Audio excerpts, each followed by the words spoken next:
Boys and girls. Ladies and gentlemen, boys and girls, kids of all ages, welcome to Film Hustlers. I want to welcome everybody and remind you that if you listen to the show and you haven't rated it or given us a thumbs up or given us a review, go give it a review. Subscribe. Tell us what you think. That's the most important, right, Dave? It's key for us to get more people listening, and it's key for us to get more people sharing vital information to other filmmakers. I think we talk about important stuff, which reminds me, today we're going to be talking about raising money, and I'm talking about raising $10,000 to $100,000. We're not talking about millions right now, because I think we also give complicated information, you know, when you get into like, just go do it and just do your movie and sell it to a studio, all that. Like, that's not for everybody, right? Not everyone's in that position to take a script and sell it to a studio. Maybe you don't have the contacts. Right. So we're going to go micro on the show. We're going to figure out, if you're sitting at home and you know nobody, 0 people, how it is that you can raise money for your movie, and maybe what to do with it. Maybe we should get into what you can do with it, like once you've done that. Yeah. Like, you know, are you going to do a feature? You've done a feature for less, whatever it's going to be. But I want to get into the micro of it all so that people don't feel so helpless. The simplicity of Yeah, it. the simple. And what about how you should spend it? You just have to get it done. So you have to back up into whatever amount. So if you have 10,000, you back up into your budget based on what you have. If you have 20,000, you back up into your budget based on what you have. So you spend accordingly. And yeah, we'll get into that a little bit.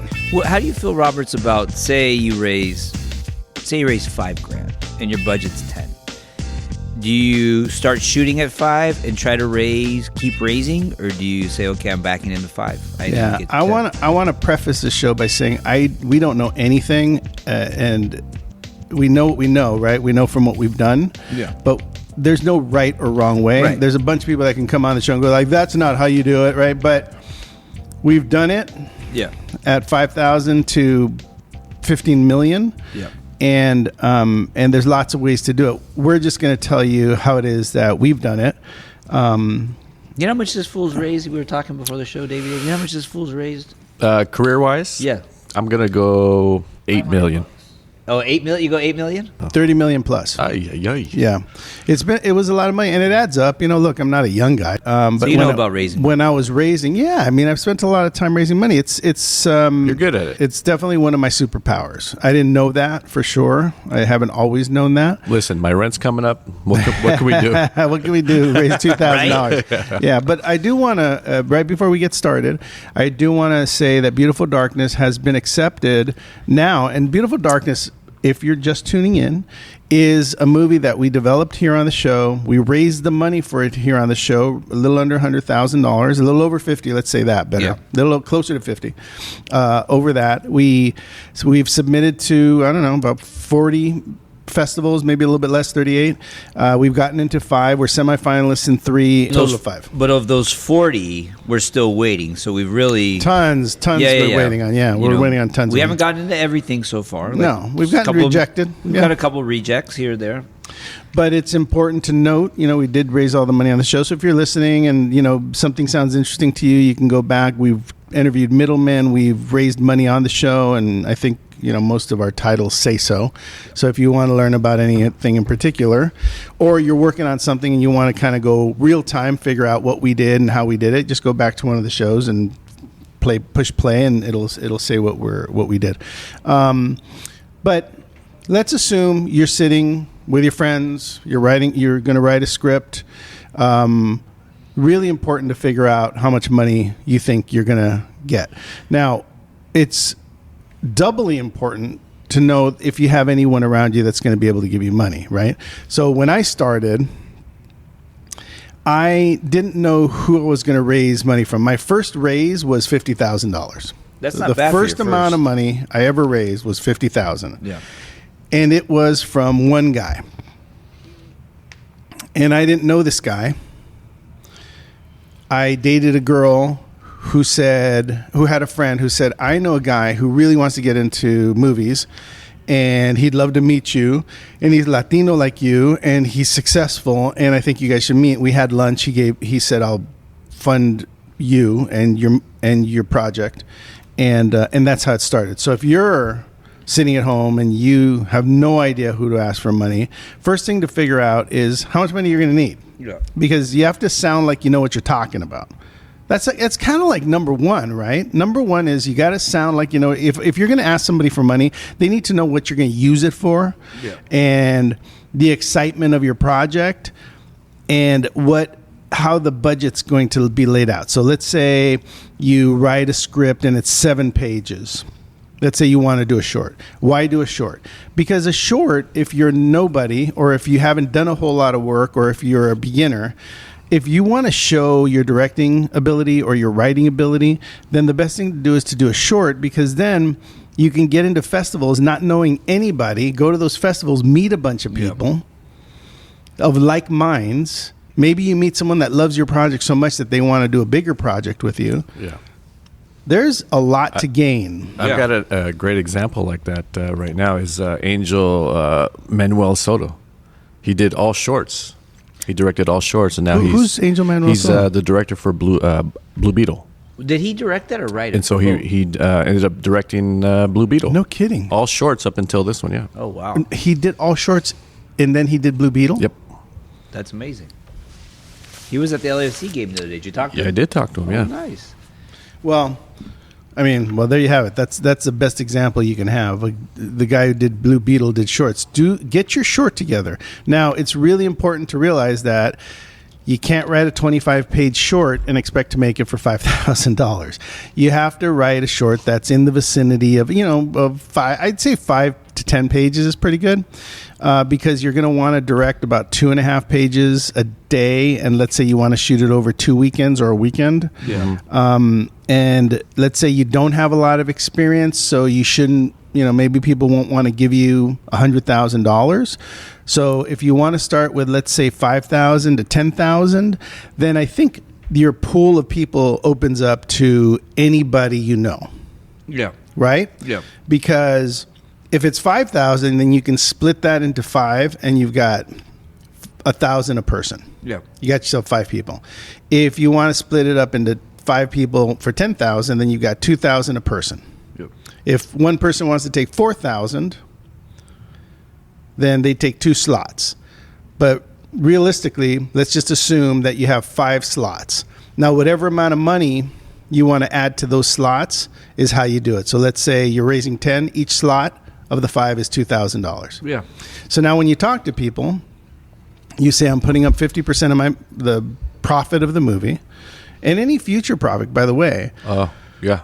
If you do a short that turns into a feature, the way to give the people that supported you a thank you is by saying, if whatever I do next is associated to this or because of this, then I'm going to make sure you get all your money back and then get a little piece of whatever I get on the next movie. Yeah. And it's nice. It's just a nice way to thank people. Look, someone who's giving you $2,000, these are people that believe in you. Yeah.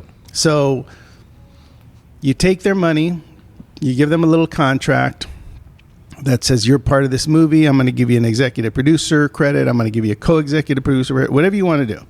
We had somebody on Beautiful Darkness, Bill Stanky, who came on, never asked for credit, never asked for partnership.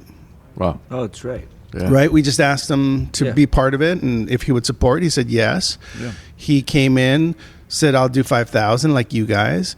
He gave it to us, and there was no agreement except for he was helping, right? So we gave him a co-executive producer credit, and he's a partner in the film. Yeah. And if the film goes bigger, he gets his piece, just like everyone else. If it goes bigger, or when it goes bigger. that's right. He's I want gonna to have his hear, little piece. Roberts. It is going bigger. But it's very important to have everybody have the same contract. Now, if someone, I've been very lucky. Sometimes I'll set up my pool of people at 10 people. Yeah. I try to do less people. By the way, if you're just starting off, it's a lot better to have less people. Right. So if you have 5 people that you're talking to and keeping informed about what you're doing and how your movie's going, it's easier than 10 people. But as you get more experience and you do other films, if you end up with 10 people, but you've raised $100,000, that's $10,000 a person. Yeah. Then you end up having to deal with all 10 people. And sometimes, producers have different thoughts and needs, and you have to take a phone call at night, and they want to know what's happening, and do you have plenty of money, and what's the schedule. So your number one thing to do is to get your script ready, and it should be between 5 and 10 pages, and this should be a high concept short. If you're asking me, it should be a high concept short. Right. Something that's catchy, easy to understand. I'll give you an example.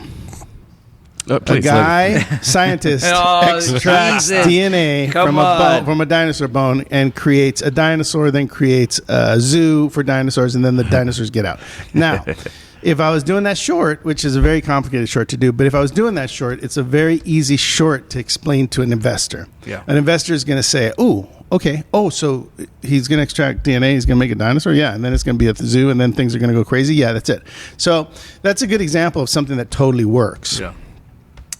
I wonder if I can give us another example. I've been working on Rock Me Amadeus again, but Rock Me Amadeus was also a very simple pitch, right? Rock Me Amadeus is about a kid who's never touched a piano in his life, and one day when he's in Best Buy, he sits down at an electric piano and he starts to play classical music, and he realizes that he can play anything he hears. And his friend puts him on YouTube playing for the first time. And, of course, someone from Vienna, from the Mozart Institute sees him. And then the movie takes off from there. Okay, so that's a very simple 20-second pitch. Yeah. Is that high concept?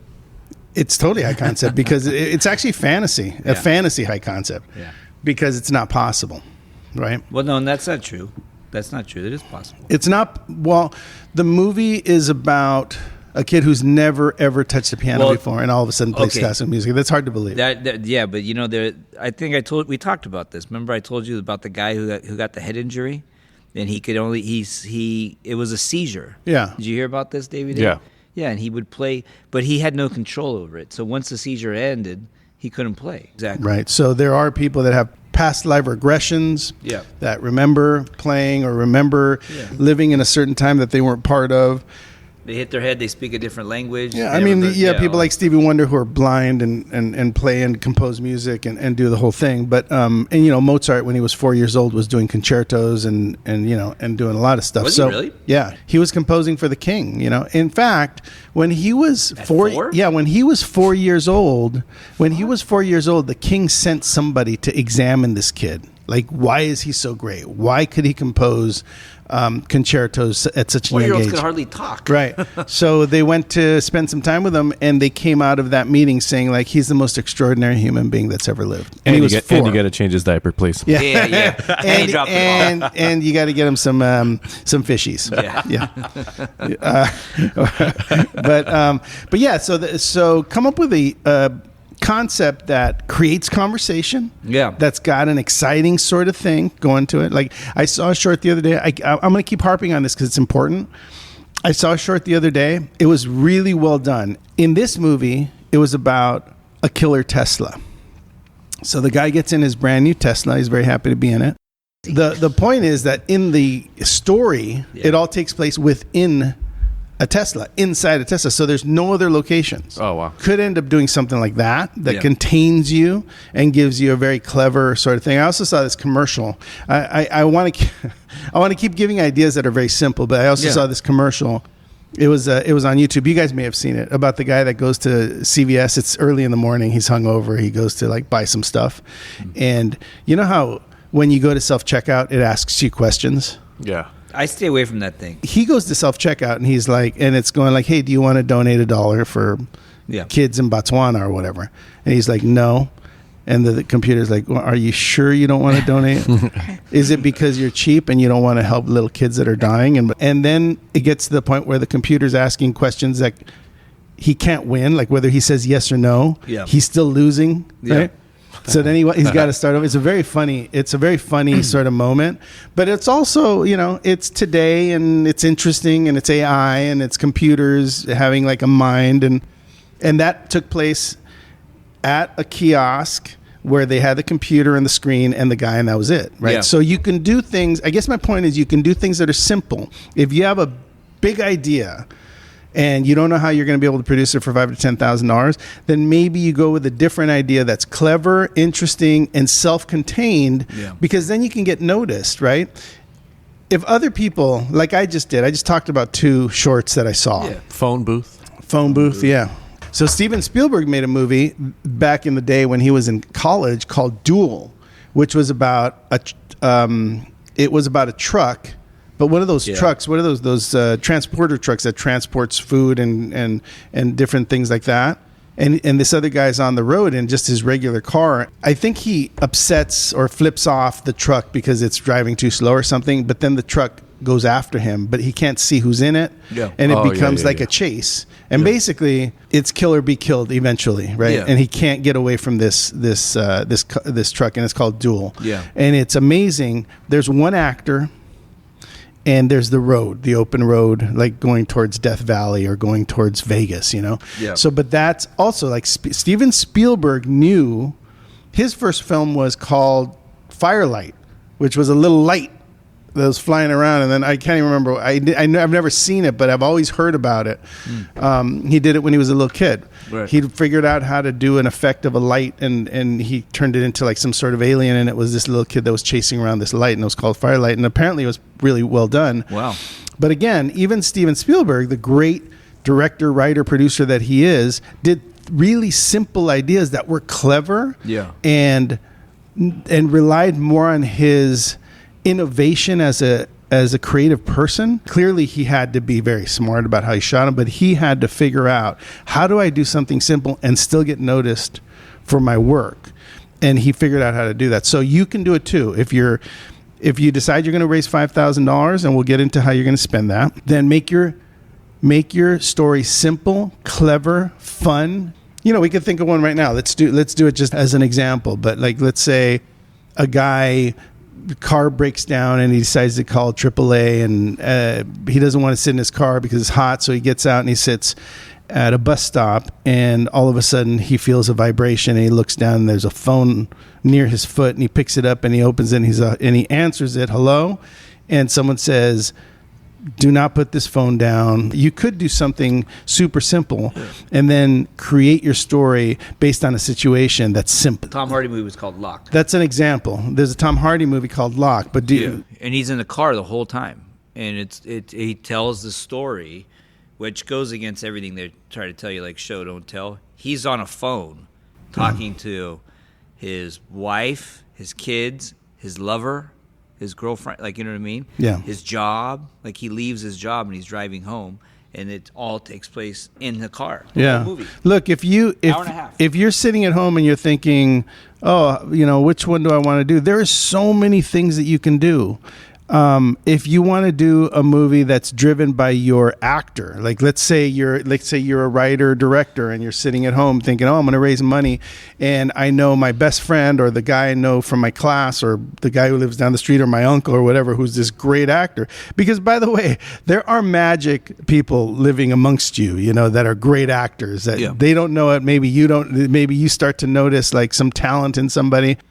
And you can use a normal person as long as you know that they have a certain skill, or maybe someone's in acting school and they're 10, 11 years old or 12 and they're your brother in theater. And then, but they're terrific. You've known that they've been great, and you want to write something for them.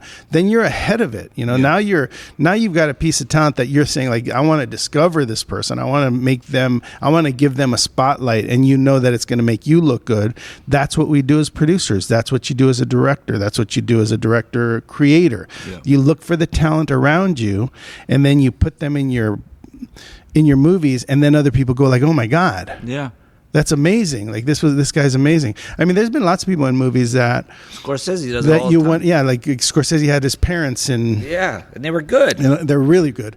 But there's lots of people that you watch their movies, and you're like, "Oh, where'd you get that actor?" And they're like, "Oh, it was."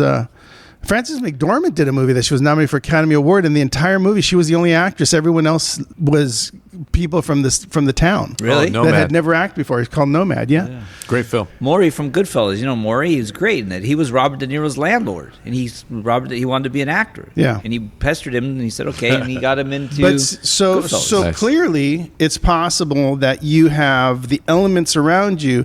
Like, I guess part of raising money is also exciting yourself about what it is that you're doing, right? So if you're sitting there and you're thinking, oh, I'm going to write this movie about, let's say you have a neighbor or a friend or a kid you go to school with, or a kid you went to school with, whoever it is, and you know they have a certain talent, and you want to write something around their talent, that's okay. Yeah. That's a great way to do it, because then you look good as a first-time filmmaker, and you end up making something super clever with your mind, with your creativity, with things that you find funny, things that work for you in the world that you think would be a unique way of telling a story, and you can do it. So if you have $5,000, think of the Tesla movie. It all happens in a Tesla. He jumps in, the computer starts talking, boom, contained. It could be in a Chevy too, by the way. It doesn't It have could to be in a Tesla. Chevy. Well, I'm just saying, like, you can't do the Tesla movie. Someone did that. But Yeah.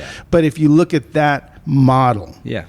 now you look at a model like Duel. It's a little more complicated. It's probably a weekend. Yeah. But then you need a truck, and then you need a, Yeah. you know. Or like you said, car breaks down. You're on this. You're waiting. A phone right there. Or you just sit at a bus stop and everything that folds right in front of you. Yeah. You know what I mean? While you're waiting for AAA, there's a car wreck. There's a home. Like all this stuff starts happening, and you're just watching. Yeah, it while you're waiting. think of commercials, great commercials that you've seen that tell great stories. You know, there have been. So I think, to answer the question of what do you do with $5,000, well, let's say you're doing a movie that takes place in one location with a computer and a person in a car, or vice versa, however you want to do it, or it's a meeting with a teacher, or it's a meeting for a job. Whatever it is, whatever you decide that it is, it's got to be one or two locations, maybe an exterior, very short, but a beginning, middle, and end that ends up leaving people scratching their heads, going like, "Wow, that was super interesting." That I felt something about that story. Yeah. So you take your $5,000, and if you have an actor that is inexperienced that you want to use, that you know has talent, then that might not cost you anything. That's $0. You want to get a camera and a camera operator. The first thing I would do is I would find someone like Davey Dave that has a camera, lights, Audio. sound, Yep. right? Because you need good sound. And you pay that person. I'm not trying to lowball you. We can negotiate later, Davey Dave, off mic. But I would say, like, you take you start at $250 a day. Yeah. And say, like, I'm going to give you $250 cash. I'm going to feed you. Yeah. And I want you to bring your sound, your camera, and your lights. Yeah. And we're going to do this together. And if they say no, you can keep incrementally going up. But let's assume that he says yes to $500 a day. So now you've got 3-day shoot, $500 a day for your camera, lights, and sound. That's $1,500. By the way, if you write a good script and Davey Dave or a camera guy likes it and he says, "Hey man, That's make true. me a producer on this and I'll do it for free." That's true. Like, There you go. You know what I mean? So, So now the- you got all It that. happens all the time. So then I'll give you one better. Accept the deal at $1,500 for 3 days. Yeah. Cut that into, I don't know, $500. Put $1,000 towards the producing part of it, and just put that in their contract. There you go. They get that if you ever sell it, just to be fair. Yeah. Yeah. You know, so you can do that. So right there, let's assume he's just going to take the money. You just spend $1,500. You take that off the top. If you're doing a $5,000 movie, you've got $3,500 left. Yeah. Right? You're going to have to take a couple $100 for food and snacks. Yep. And I'm talking burgers and talking like 2 for $1 at Easy Subway. Yeah. You know, go to the liquor store, or go to Costco. Costco and buy like a case of sodas and a case of little Water. teeny waters, and don't spend a lot of money, and, you know, get yourself some coffees in the morning, or the little machine or whatever, and just bring it over, and then now you're set with that, right? Yeah. Don't worry about don't worry about, like, if for some reason you can't afford to make a person, because I think you can. I mean, when I started, I would put like a Craigslist Yeah. art thing saying like, "Hey, work on my short and you get credit." Yeah. And a meal. Yeah. And a copy. Yeah. People would do it. Yeah. And maybe you're not going to get like the perfect makeup artist. Maybe you get someone who's in school.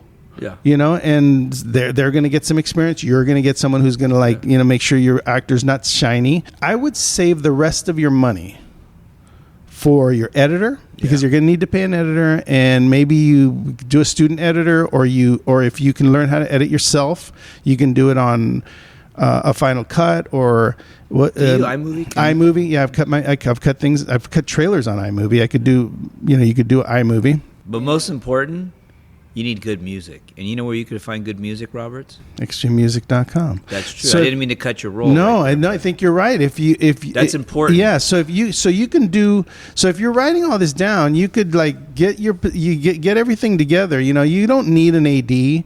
You just organize yourself, right? If you don't have a lot of characters in your movie, you have your cameraman, you have your sound, you have your lead character. If you have a couple of extras, and that's probably mom or your brother or something like that, then they're there. You can control rolling camera and giving them an action and getting all of that together, getting special shots, making sure you cover all the information and all your different angles. And next thing you know, you got your little short, you got it together, you finish it up, you go to extrememusic.com, you get your music there. Now you could sample a lot of that music, and then when you're ready to make a deal, you call extrememusic.com or send them an email and go like, look, I want to use these songs, this is my movie, it's going to be in some festivals, and there's festival fees, right? So if a song is $1,000, which it isn't, but let's say it's less, between $200 and $1,000 to get the song into your movie, it's possible that getting a license for a festival is $50 or $20. Yeah. And then later, if you sell it, it'll be, with the normal fee. So those are okay to do. So get your music in there. Go to extrememusic.com, which is the best in the biz. Pick your music, get it into your movie, and then whatever you master from. So, like, for instance, Dave, what is the quality of the camera you have? It is Netflix approved 4K. Yeah, so Netflix approved 4K. So if you shoot with Dave on his 4K camera, is it a Sony? It's a Canon C70. Okay, Canon C70, beautiful camera, expensive camera. You shoot on that. If you cut it all together and get your color corrected and all that, you could literally put that on network television, on any streamer. Your short probably won't do that, but assuming you finish it all up, you get some nice color from the editor, you do your own sound, because you're not going to be able to afford sound. Let's say you do your own, so you kind of mix it yourself in Audacity, you can do it, or you can do it in iMovie. Yeah. And you can even download special effects. So if you have like sound effects that you want to add, like pigeons, like we had, or or you want to add, punches or feet or whatever, you can add all those in post. Usually what I do is I'll go to YouTube and I'll punch in footsteps. And I'll just record the footsteps off of YouTube, or I'll punch in like any dog barking or plane flying, and they'll give you all kinds of choices. So you can just download those, put them in there. Next thing you know, you've got your whole movie, you're all set. You're not a director, you haven't done a lot of work, you raised $5,000, you've spent about $4,200 on your movie, on finishing it up. Your editor did you a favor, you gave him $1,000, but he's finishing it. Now you've got your HD copy, which you have on Vimeo. You go over to filmfreeway.com, which basically controls the applications for all the film festivals. I'm talking about Sundance, Palm Springs, Cannes, everybody you could think of, every festival in the world. Toronto. Hundreds of them. Toronto, all of them. You go there, you upload your movie, you upload your information about your actors, you upload a little bio about your film, about yourself, and then you start applying to all these festivals, or however many you can afford. Let's say if you have $500 left, you apply to $250 worth of festivals. Start going to those festivals when you get into one or two, and meet people there, and figure out what you're going to do next by meeting and talking to people. As your movie shows, they ask you, what are you doing next? They ask you how you did your movie. They ask you, will you help them with their movie? Next thing you know, you're part of a community. That's the fastest way to become part of the film community, is to make your movie and put it into festivals and go to those festivals. Let's say you're young and you don't have the ability to fly to France to go to a festival. Just apply to festivals in California. But also too, be smart about. So, Dave, remember I made a movie called The Kiss, the Bocce one. Yep. It was really good. It was really well done. not to burst bubbles here, but I made it for $100. You know what I mean? Like that's what I made, and that was the food. That was to pay people. Everybody liked the script. They did it for free. Blah blah blah. Now I had $500 to make that movie.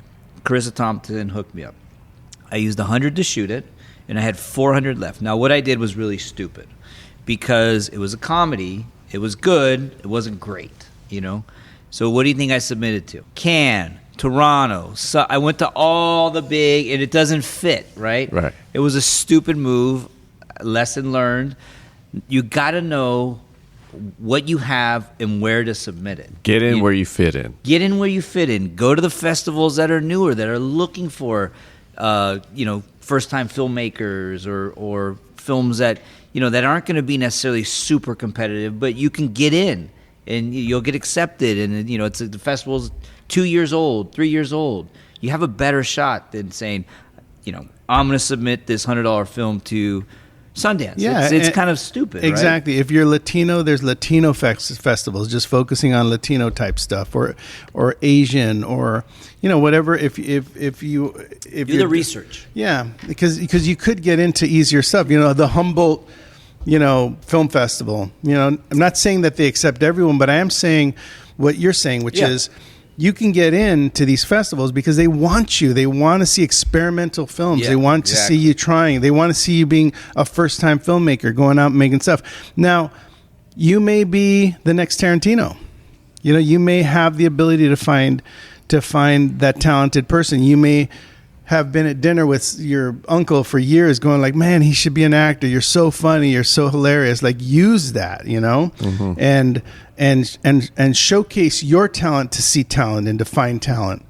Because if you can do that, then you're proving to executives and to other people that not only are you someone who makes movies and writes movies, but you actually see talent in the world, and you really see talent to the point where people are saying, oh my God, like that person is amazing. Like that really impressed me. And if you can do something like that, then you actually got something going. Yeah. True that. Yeah. True that. So we talked about the $5,000 movie. So if $5,000 to $10,000, okay, just to recap, 5 shares at either 1,000, which gets you 5,000, or 2,000, which gets you 10,000. Now you should ask uncles, aunts. That amount of money is not going to break anyone. I want to be very clear about this. If you ask someone for $1,000, they're not going to go broke. They're not going to not pay their rent. And if they are not going to pay their rent, then don't take their money. Right. I'm Beverly Hills. Beverly Hills over here. If you know that there are people that within your family circle, friends that have money, and they believe in you, and they want to see you do creative work, $1,000 is not going to hurt anybody. Just be organized, know your script, make sure it looks professional. Go to duet.com. Go to, if you can't afford if you can't afford Final Draft Pro, which is, a couple $100, then go online. There's free ones. Like I said, writingduet.com is one of them. You can write for free there, and it also gives you a PDF, and you can print those up and send them to investors and tell them this is what you're doing. Tell them what you're going to give them. If you have 5 investors, that's 50% of your 100%. It's very simple. Each one of them gets 10% of the movie. The movie's 100%.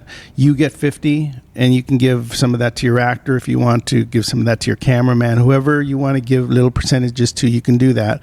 But that 5 goes to 10% each, which adds up to 50%, and then you end up with 50. That's 100% of ownership of your film. Yeah. So you can do it that way. And then if you start winning prizes and winning, festivals, and you get $1,000, $5,000, $10,000, you pay back all your money first. Those people get their $5,000 to $10,000 back, and then after that, you guys split the rest or go make a movie together. Keep going. Yeah, keep going. Yeah. Do another going. One. Yeah, keep going. The momentum. I think too, Roberts. Momentum is key. Like what you're saying. Be buttoned up. Like have us, and going. Tarantino doesn't even write. His first draft's on a notepad. You know that, right? He talks about it. He goes and he gets a notepad, not 5, just one, and he says, this is what I'm going to write this script in. And he gets black pens and red pens. And that's it. Then he writes in that notepad, and then I'm sure he transfers it on to one to of those final things. draft or something. Yeah, but just be buttoned up. Have a good idea. Have your idea. Have your script written. Have a plan, because that's what these guys want to know: is what is your plan? Not just I want to go make a movie. I have a script. This is what it's about. I've talked to these people. They're going to be in it. I got my buddy's going to shoot it. He's got a great kid. Like, have a plan before you go to your investors, because once you get to those guys, they're going to want to know, what am I getting for my money? Yeah, do what we did on the show. Come up with 3 ideas, 3 that you like a lot, 3 that are simple, 3 that have good through lines, 3 that have a beginning, middle, and end, a poppy end, a crazy end, whatever.